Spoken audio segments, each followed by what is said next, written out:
And in terms of reforms that actually went through, I mean, what were, I know you've gone over just a little bit, but more explicitly, how successful was Allende?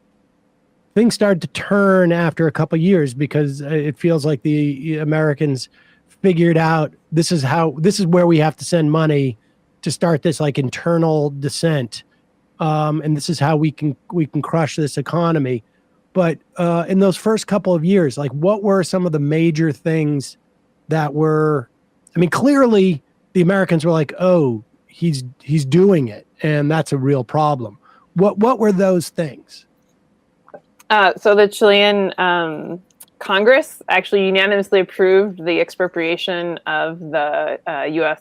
copper companies. And again, they sort of were going to pay for it, but then they calculated the sort of excess of profits that these companies had pulled out of Chile in the last, in the 20th century, and said, we actually don't owe you anything for these because you've already sort of taken out, in profits, the value of these companies.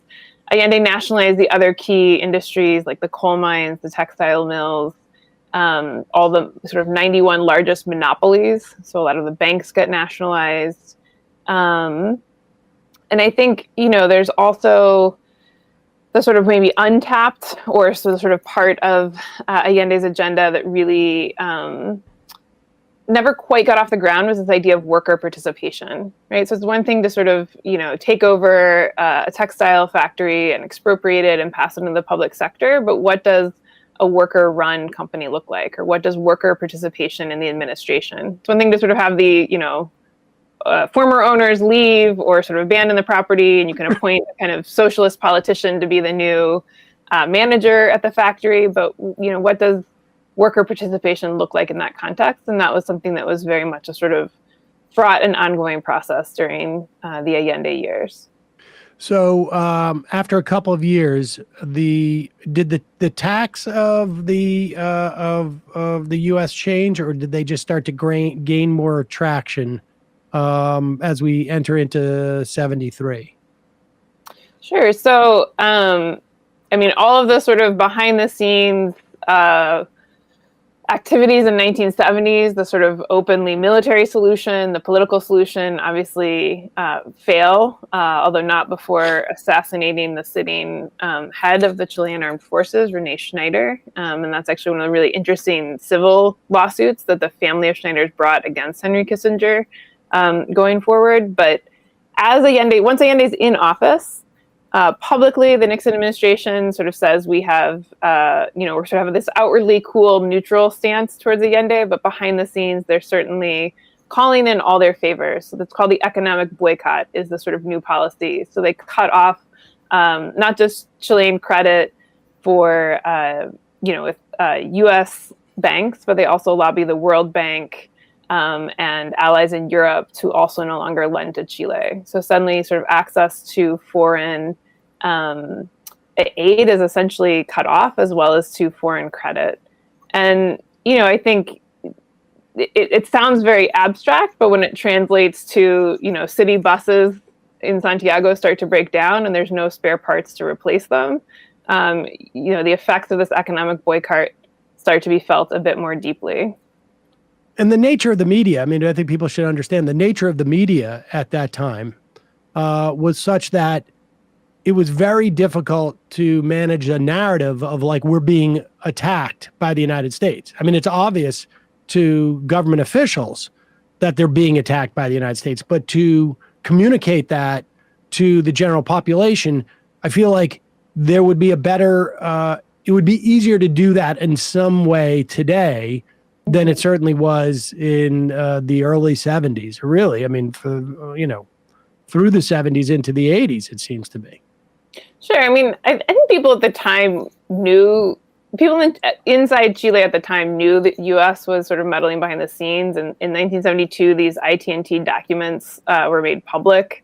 But, at the same time, really the Chilean media kind of had free reign. And so the opposition press can openly call for the overthrow of Allende or can openly accuse him of treasonous actions. And so I think, again, that's kind of part of the the political work that the media does in delegitimizing his government, in saying that they've violated the Constitution, that therefore this is an unconstitutional government, that therefore it's deserving of a sort of military coup to intervene, or calling on the military to openly overthrow the government. All of this could freely be printed in the press. And I think, it certainly did not make Allende's task of governing any easier. And how active of a role did the United States have in the actual coup itself? It's more than just lining up the pins and having them knocked over. I mean, they were involved in sort of like even bowling the ball too, right?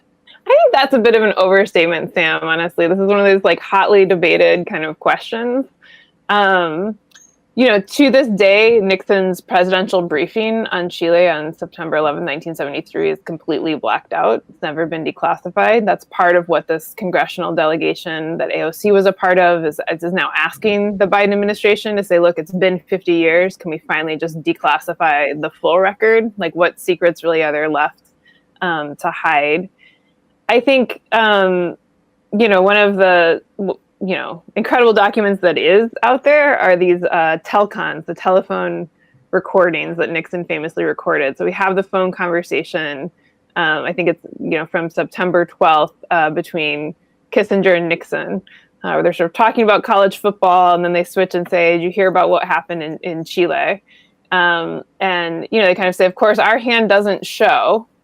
But, I think that's sort of the most telling part of that conversation, again, it's at the National Security Archive website, is that, they're essentially saying, well, Allende was a Marxist. He was a son of a bitch. And forget about just being a Marxist, he was anti-American. And so again, this sort of sense of it's less like what his politics were, and that his politics were opposed to the interests of the US government. In terms of the actual military action on September 11th, 1973, that was the Chilean armed forces. But I think, balancing kind of Chilean agency with U.S. intervention, is kind of an ongoing and interesting kind of question to debate. I think it's certainly accurate to say the U.S. government of Richard Nixon, actively opposed the Allende administration, did everything possible to create coup-like conditions or sort of coup-like climate to sort of destabilize the country economically, to encourage political opposition to organize, providing funding for that. And they certainly were incredibly fast to recognize the legitimacy of the military junta that seized power on September 11th, 1973. And then the coup is led, or I should say, essentially Augusto Pinochet becomes the dictator of the country, and it helps to sort of, I guess, rebuild the economy. Gets help from folks from University of Chicago, right? This is where Milton Friedman. And sort of this is the libertarian paradise. I mean, there's a real, it seems to me, analogy in some sense of like what we tried to do with Iraq after decapitating its leadership, and then bringing in a bunch of people from Heritage Foundation and to sort of create a free market paradise. It didn't work so well in Iraq. What happened in Chile? Sure. So again, what I think is kind of fascinating about this experience is the amount of collaboration between certain sectors in the U.S. and Chileans. So there's this whole cohort of young Chilean economic students from the Catholic University who go to the University of Chicago in the 1960s. They're closely mentored by Arnold Harburger and Milton Friedman.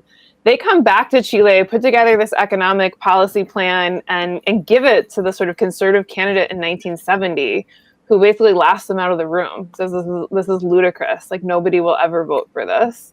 And so again, they're sort of there incubating in the university, and again, the sort of conservative Catholic university in Chile, and the opportunity to present this economic program comes about precisely because of the military coup. And again, in terms of historical contingencies, there were different factions within the military. Some wanted a more sort of populist, kind of state-involved model of governance, and then there's sort of this more hardline wing that's looking for a complete counter-revolution, if you will, to sort of reconceptualize the relationship between state and society. And that's the side that ultimately prevails. And sort of in 1978, 75, and then to a greater extent in 78, 79, Chile really embarks on this radical restructuring of the economy,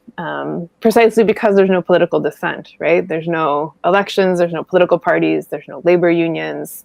The capacity to have any sort of public opinion or opposition to these policies is non-existent. And so these are sort of, I think, an important lesson about Chile is to think about the ways in which these tremendous levels of state repression and terror are one side of the same coin as this economic restructuring that takes place. And we should say, like, over that period, almost 40,000 political prisoners, over 3,000 murdered in the wake of the coup, 100,000 more maybe detained. I guess it was almost a year ago to the day. There was a plebiscite on a new constitution, because part of like Allende's vision was hampered by a constitution that was sort of inhibiting, in my understanding, some of the things that he wanted to do in terms of reform. And there was a sense that we need to get rid of this constitution so that we can't, I don't know, slide back maybe into, sort of this libertarian paradise.